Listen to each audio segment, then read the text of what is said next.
চণ্ডীপুর গ্রামটি দিনের বেলায় যেরকম সবুজে ঘেরা সুন্দর রোদ ঝলমলে, কিন্তু রাত নামলেই এক অতৃপ্ত আত্মার কবলে পড়তো এই গ্রাম।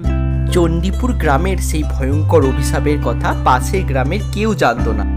ঠাম্মি, আমি চণ্ডীপুর গ্রামে কাজ করতে যাব, ওই গ্রামে অনেক কাজ আছে। সংসার আর কি বলবো, সাবধানে থাকিস ভালো করে। আজ থেকে 5 বছর আগের সেই ভয়ঙ্কর ঘটনা। এই হলো চণ্ডীপুরের সেই বিখ্যাত রায় পরিবার, যার জন্যই আজও সেই গ্রামে অভিশাপ নেমে আসে। এই তুমি রান্না করেছো? ছি ছি ছি ছি ছি। কেন, আমি তো সারাদিন ধরে যত্ন নিয়ে তোমার জন্য রান্না করলাম। কি রান্না করিনি? মাছ মাংস সব, তাও তোমার ভালো লাগেনি?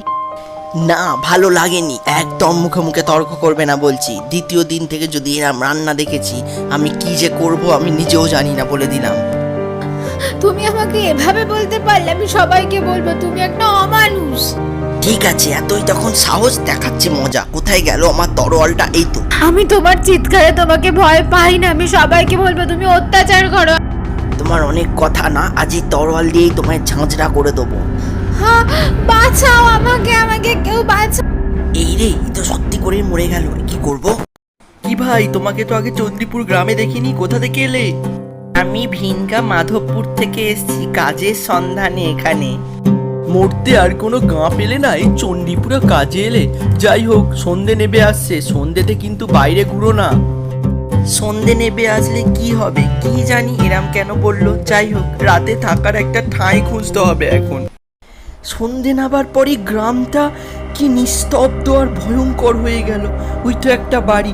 ও দাদা, আমায় একটু আজকে রাতটা থাকতে দেবেন? আমি ভিনগা থেকে কাজে এসেছি।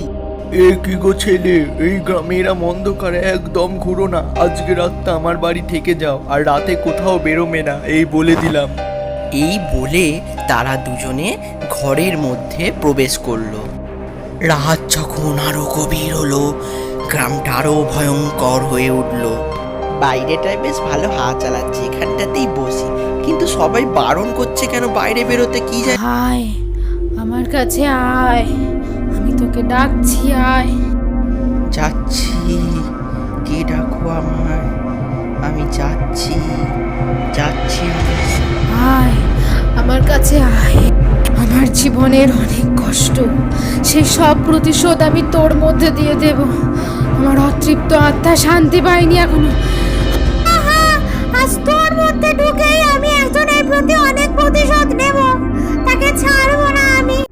এই বাড়িতেই আমি অনেক সংসার করার স্বাদ নিয়ে এসেছিলাম, ওই শয়তান আমায় বাঁচতে দেয়নি।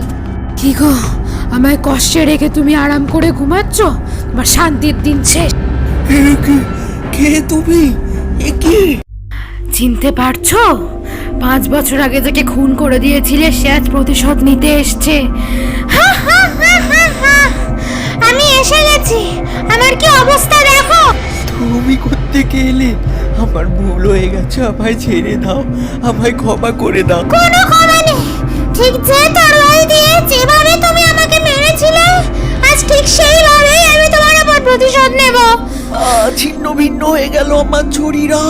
তোমার উপর প্রতিশোধ নিতে পেরে আমার অতৃপ্ত আত্মার শান্তি। সেদিন সেই ঘটনার পর থেকে চণ্ডীপুর গ্রামে আর কোনো অভিশাপ নেমে আসেনি, আর কোনো ভয়ঙ্কর ঘটনা ঘটেনি।